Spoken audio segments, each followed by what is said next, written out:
Testing of Fuji Differential Pressure Transmitter. The transmitter has been set to a calibration range of input signal according to the request of the customer. For testing, we add a 24-volt DC power supply, a multimeter in order to measure the milliamp output.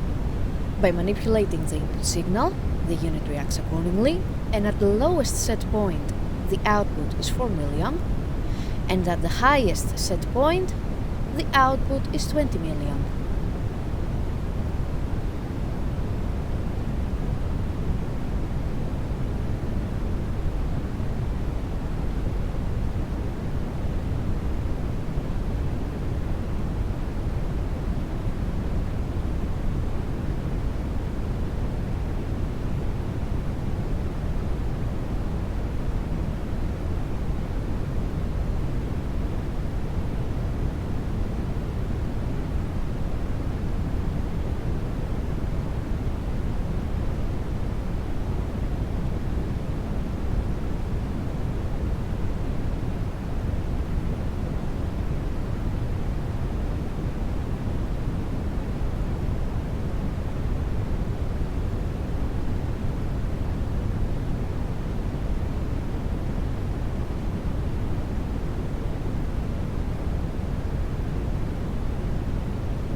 It is now clear that the transmitter is working successfully and is ready to be delivered to the customer.